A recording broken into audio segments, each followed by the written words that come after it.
The Covenant of Petrus, written and read by Christopher Halton. Having been self-employed as a professional photographer for many years, I have covered nearly every aspect of human life, witnessing both joy and sorrow in equal measure. Most of my assignments, however, have been relatively straightforward until the day Reverend Knatchbull from the 11th century St. Margaret's Church in my village of Chorlton reached out to request that I take interior photographs of this stunning historical building. St. Margaret's is hewn from a mellow yellow limestone which over the centuries has been weathered and washed by the elements into a dull grey hue. Some believe this stone was imported from France, a statement, if you like, of Norman dominance over their defeated foes, and richly carved with a riot of crenellations, statuary, and other ornate pediments. Soaring 140 feet into the air is its dazzling spire, which crowns the bell tower, offering panoramic views of the gentle hills and fields that surround this tranquil fragment of old England. And below lies the meandering, tightly knit community of houses, cottages and shops that make up the village as a whole. The vicar, a man in his mid-60s with a short, rather portly build and a balding head, had a rather plain, featureless face, which was brightened perhaps by a pair of dark-rimmed spectacles that perched imperiously on a small pudgy nose. He had a plummy, educated accent and always spoke rather excitedly in a salivating voice, which forced one to stand at a safe distance to avoid being sprayed as he spoke. With this in mind, I drove over to the church from my studio in the High Street of Chorlton for a meeting on a hot July afternoon in 1932.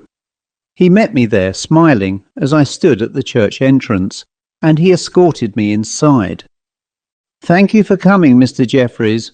I want to commission you to take a series of photographs which I intend to display in a visitor's guidebook I am writing." He paused, wiped his sweaty face with a handkerchief and continued, "Well, as you know, we have the de Haverford family at rest here behind the chancel, who, as you are aware, were lords of the manor until the 16th century, when the last, and perhaps the most notorious, Sir Hugo de Haverford was put to rest, and this fine monument of him and his wife was commissioned and built." I looked at the Reverend in puzzlement. I knew of the de Haverfords, but what did Sir Hugo do to deserve such an accolade? With an embarrassed smile, which he quickly wiped with his handkerchief, he continued, Oh, sorry, it isn't well known, but from my research for the guide, it is claimed that he made a covenant with a demonic entity who enriched him with a lost Roman treasure hoard, which gave him great wealth and power, until the same entity made him infertile and cursed for an eternity." Slightly bemused at the ridiculousness of this legend, I said, "With respect, Vicar, this does sound far-fetched. For example, who or what was the demon and why did he curse him?" He stopped briefly, looked up into the sky as if to get divine inspiration, and said, rather seriously, "Well, I don't actually know, old chap. There was a reference to this event in parish records written by a predecessor, but I am as lost as you on this one. All I can say is that the tomb monument has clues to the treasure, but I ballywell cannot read the nonsense scribble carved on it, other than his name. It certainly isn't Latin, and even the cryptologists are lost on this one." He paused again to wipe his mouth and continued, "Had some chap down here a year ago, spent a week and gave up, poor man. He claimed he had never been beaten until then." With the vicar's consent, I climbed up onto the two figures lying next to each other in alabaster, with their bodies prostrate and their hands clasped in prayer. Indeed, all around the base of the figures were strange symbols, and these continued on a stone plinth upon which they rested at seeming peace, and there appeared no natural order to decipher any. Unlike the cryptologist, I gave up in minutes and clambered back down, whereupon I dusted my hands and returned to business. Having agreed on a price, I went outside and removed my photographic equipment from the car, which I set up inside. I spent the next hour taking photographs. Once completed, I thanked the vicar and returned home to my studio to process the film in my darkroom. As it turned out, I was pleased with the negatives, and having decided upon the best shots, I exposed them to photographic paper and left them to dry overnight. The following day, having eaten breakfast cooked by my housekeeper, Mrs. Jones, I retired to my study at the back of the studio, where I closely inspected each print for errors with a spyglass. And here was the strangest revelation. The garbled characters carved on the base of the figures were clearly in Latin, not the gibberish I had seen. So shocked was I that I double-checked each photograph to confirm I wasn't imagining it. From the sections viewable in the photos, I partly confirmed the following.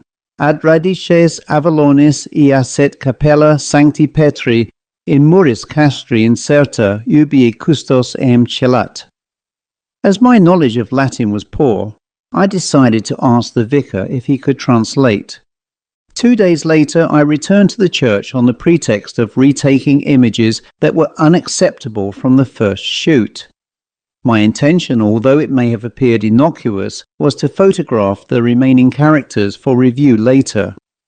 I was fortunate to be joined by the vicar, who went off to his parish house to translate the Latin text, which I claimed was for a friend's son's school project.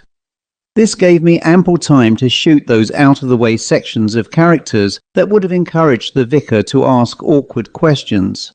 A short while later, I was packing away my photographic gear when the vicar returned with the translated text which read, "There lies at the foot of Avalon the chapel of St. Peter, built into the fortress walls where the guardian conceals." The vicar was nonplussed by it and said, "Not exactly a full sentence there, old boy. Is there more?" "Well, no, vicar," I replied. "I should be getting the rest of it later tomorrow." "Well, you jolly well would have thought the parents had the handle on this. If you want me to translate that, I am more than happy to help." "Just one quick question, vicar. Where is the foot of Avalon and the chapel of St. Peter?" He replied, "Never heard of either, old chap. And I have been here 20 years. Perhaps the child's parents can help." With that, I thanked the vicar and said I would return with the rest of the text. Of course, I couldn't wait to get back to my dark room to read the rest of the message, which, after processing, finally revealed the last segment, Secretum desideri omnium cordium, in quo veritas ac mendacia omnia revelabuntur. Curiosity got the better of me, and the following day I visited the vicar at his parish house, where I presented him with the completed images and the final line of text. Having invited me inside, he looked at the photographs and was greatly pleased. After having afternoon tea in the lounge, we went to his library, where he removed some translation dictionaries and sat down to decipher the text. It has to be said this proved to be a rather taxing experience for me, as he continued to wipe his mouth and seemed visibly unsettled as he kept shuffling books around and making notes. After a few minutes, he looked up from his studies and read the translation as thus: "A secret to all hearts and desire, wherein honesty and untruth shall all be revealed." He smiled as he handed it over and said rather confidently, "A treasure hunt, yes, what a capital idea for children to do." Seizing this as the perfect excuse, I responded, "Ah, yes indeed, vicar, that's what I was told." "Well, I can give the little chap a head start with this one. I was curious to find out where the foot of Avalon was, and it turned out to be an old local name for a very ancient quarry not more than 3 miles from here. It is surrounded by woodland, you see, and not visited very much by the locals who claim it is haunted with a curse." Intrigued, I begged him to continue. "Well, as I was saying, the locals think Hugo de Haverford haunts it. Why, I cannot say, but the land and quarry belong to his family." "And St. Peter's?" He replied, "Not sure on that one, old bean, but if you visit my chum, Sir Robert James Watson, at Dryfield Hall, he should be able to fill in some details for your friend's son's treasure hunt thingy." Thanking him for his help, I left him content with his photographs, which I had carefully doctored to ensure he never discovered the Latin text. A few days later, during a quiet spell from my business, I drove over to Dryfield Hall, an imposing Regency-era medium-sized country house with a rather plain plastered brick exterior and a small colonnaded entrance portico. Sir Robert, it would appear, was expecting me and invited me into his gun room, where staff were cleaning and checking shotguns in preparation for a forthcoming pheasant shoot. He then formally introduced himself. "Don't worry about these chaps. I am Sir Robert, but please call me Bob. Reverend Natchball contacted me a few days ago to share the beautiful photographs you took for our guidebook. He also mentioned something about the foot of Avalon. How may I help you?" "Well, that just about encompasses it all. I was wondering what you could tell me about the old medieval quarry there and Sir Hugo de Haverford." Sir Hugo would be a distant cousin of mine and was the last of the line. He died here in a house fire, and the current house is a replacement built by my family in 1812.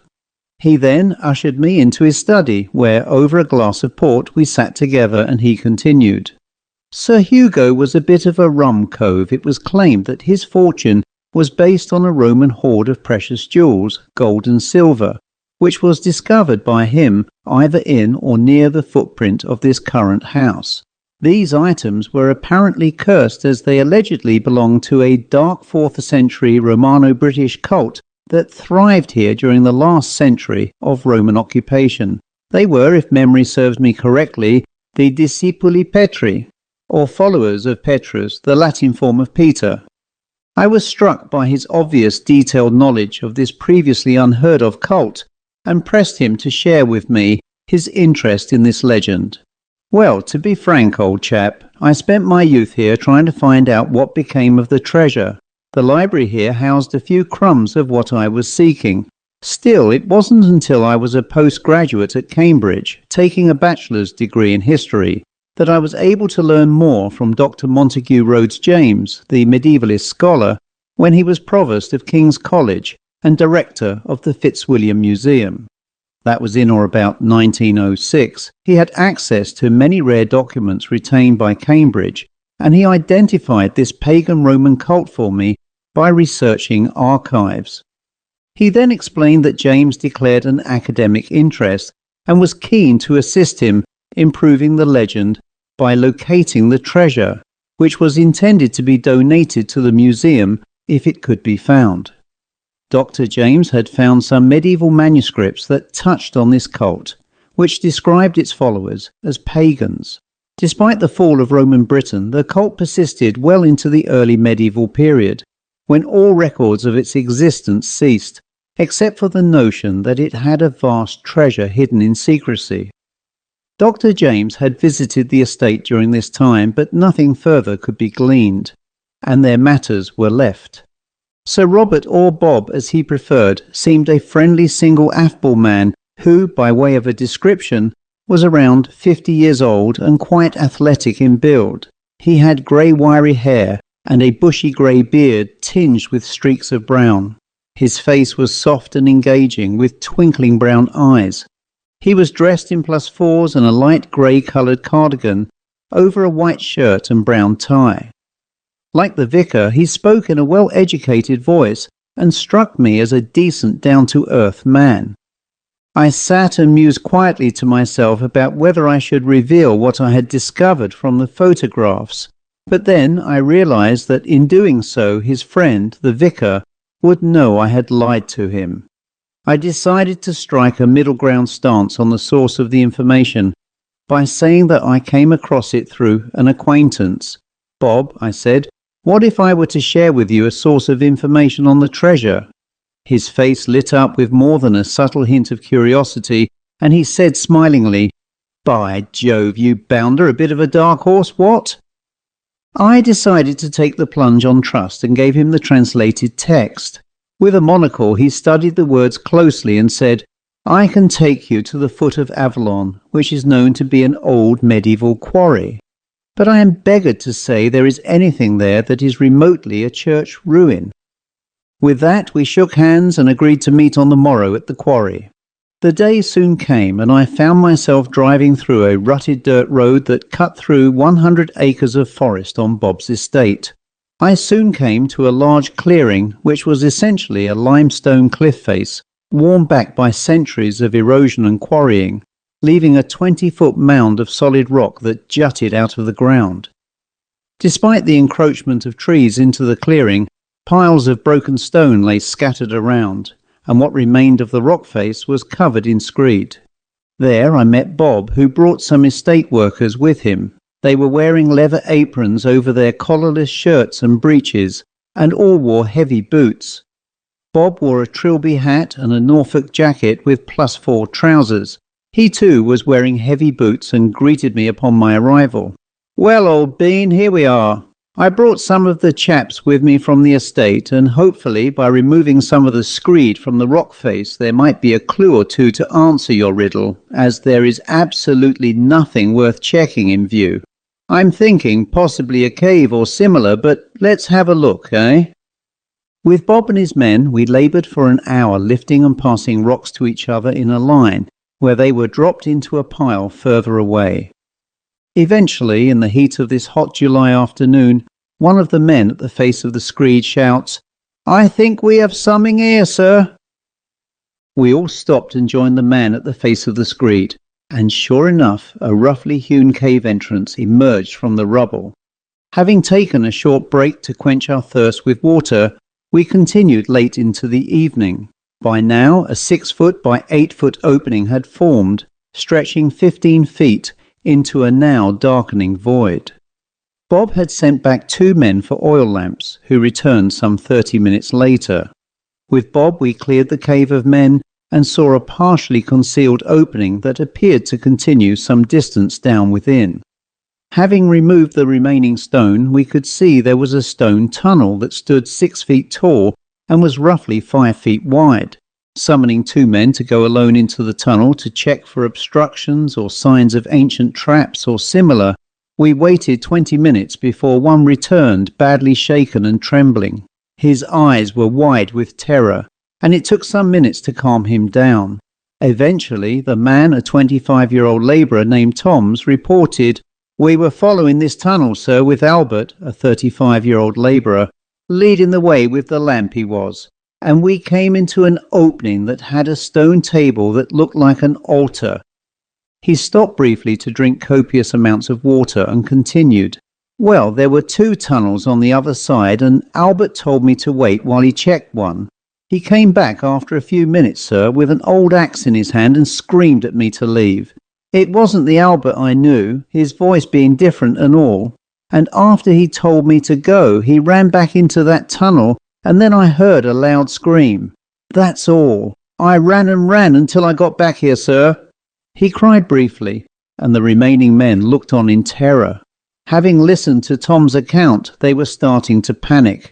One said, "It'll be that old curse on this place. There is great evil here." Bob, a former army officer, immediately took control and snapped them all back to reality. Under his instructions, he ordered them to return to the hall and retrieve shotguns and his loaded army revolver from the gun room, and also some rope. He also asked for volunteers to accompany him inside the tunnels, but apart from me, a former sergeant in the Royal Artillery during the Great War, none volunteered. However, all were willing to remain outside. One of the men suggested calling the police to the scene, but the nearest police office was over an hour away, and that office consisted of a single officer. "No," said Bob, "it is going to be too late. We must go inside as soon as the guns have been brought here, and search for the poor chap who may be deluded through fear, and perhaps has suffered an accident." Sure enough, the men sent back to the hall returned with the weapons and some extra workers who also brought extra lamps, oil, and a stretcher with a blanket. By now, in the darkness, there was a gathering throng of 20 estate workers, their wives, and in some cases their children, who were young adults.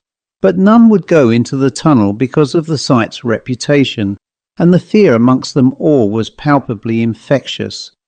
Once prepared, with both Bob and I tied to each other with rope, Bob led the way with a lamp and his revolver, and I took a 12-gauge double-barrel shotgun and a spare lamp as we entered the void. After some minutes we arrived in the cave area, which indeed looked like a place of worship, but not in the Christian tradition. It had a well-cut, large circular dome roof, and apart from the stone altar, there were stone, backless benches for at least 10 people. The overall circumference was approximately 30 feet, and the central point from the floor to the dome was around 20 feet. There were strange symbols on the altar, similar to those on Sir Hugo's tomb, but nothing else. Bob raised the oil lamp and stood face to face with me and said, "Here it appears is the chapel of Petrus, and whoever met here were not early Christian worshippers," as he indicated from the oil lamp to a large pentagram on the floor in front of the altar. He continued in a sternness I have not seen in him before, "There is great evil in this place, and I'll be honest, it frightens me as a practicing Christian, but it is our moral duty to press on." I replied, "I agree, and I suspect it is all tied into your distant ancestor, Sir Hugo." I then decided to come clean about the strange symbols on his tomb, which were translated from some form of black magic into Latin words in the photographs. Having listened to my apologetic rambling, he snapped, "Damn you, sir. If you were honest with this to begin with, I would have brought the vicar with me and holy water to protect us from this malignant evil, and because you failed me, you failed my missing worker." He recovered himself and said, "Have you anything to say?" I was, of course, deeply humiliated by my greed and stupidity, and I told him I wanted to make amends for my actions by following this through with him. He then calmed a little and said, "Right, here is what I intend to do. We will go into the tunnel where the worker appeared and then disappeared with an axe, and we will find out whether he is alive or dead. You will keep a strong hold of the rope and be ready at my command to pull me backwards to you if things get out of hand. I have a revolver, and if this chap has lost his mind to that of a maniacal axeman, I am prepared to use it to stop him." He ended in a hushed voice, "And I pray to dear God that I don't have to use it." We pressed on into the tunnel, which had an awful stench that I would compare to a rotting corpse. After some minutes we found the missing worker, Albert. He was lying prostrate on the ground, with indeed what looked to be an ancient axe in his head, which, driven with great force, had split his skull in half. The awful sight sickeningly repulsed both Bob and me, but we kept going for at least another 20 minutes, which resulted in having to light the reserve lamp before we reached the end of the tunnel and a trapdoor above our heads. Turning a copper catch, the hatch dropped down, and we were able to pull down a short wooden ladder from above, which, by some surprise, was in good order. Bob nervously turned and looked at me and said, "Okay, old chap, let's get to the bottom of this." He climbed first, and on reaching inside, I passed the revolver and the light. I then handed him my shotgun and climbed up into a small oak-panelled room. This room resembled an ancient box more than anything, and was approximately 10 feet by 12 feet by 6 feet high. Pressed into the corner was an old oak casket thickly covered in dust. It looked as though it hadn't been touched in many years, and summoning the strength of endurance to continue, we both carefully pulled the lid off to see what mortal remains might be inside, but it was empty. Realizing that we didn't have enough oil in our lamp to make the return journey safely, we desperately looked for a way out. We were fortunate to discover a well-fitted hatch above, which, when pushed upwards, opened into yet another dark void. By climbing inside, we were shocked to find ourselves standing in a candlelit medieval aisled hall that resembled a refectory, complete with a long oak dining table and chairs. The construction of the ceiling featured huge oak hammer beams, and aside from the stone walls, the room was mostly built of oak, with leaded windows that reflected the flickering lights from the candle flames. It was then that we saw a bearded man dressed in 16th century clothing and sporting a huge grin as he sat at the end of the long table. I recognized him immediately as Sir Hugo de Haverford from the church effigy, who, it has to be said, had an uncanny similarity to Bob himself. He stood up and smiled before saying in a loud and booming voice, "Welcome, good sirs, and to thee also, good sir, whom I know to be mine own distant cousin. Ye are within my dwelling, and verily we abide in my time, whence ye both shall ne'er return. Bob retorted, This is ridiculous. Sir Hugo died in the 17th century. Are you some crazed lunatic dressed in a costume speaking archaic English?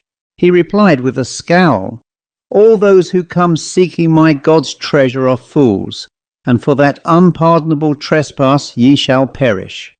I did make a pact with Satan, and he granted unto me eternal life, provided I be guardian of his temple, and protector of the treasure that was taken from Rome itself, when that city fell unto the Visigoths in the year of your Lord 410. These treasures are the instruments of satanic right, which shall be restored hereafter, when Satan returneth to claim dominion over humankind. If you are the protector, why was I able to discover how to translate the characters on your tomb into Latin? I retorted defiantly.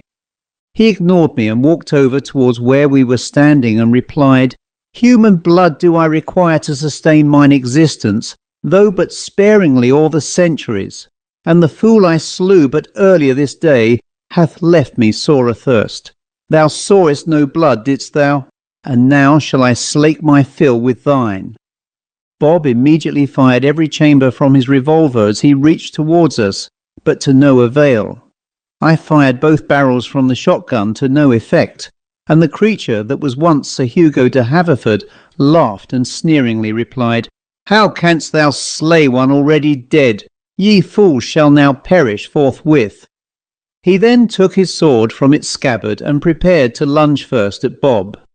Call it divine intervention, but I threw the lit oil lamp at him, and he immediately burst into flame, and the room became a fireball as he screamed and fell.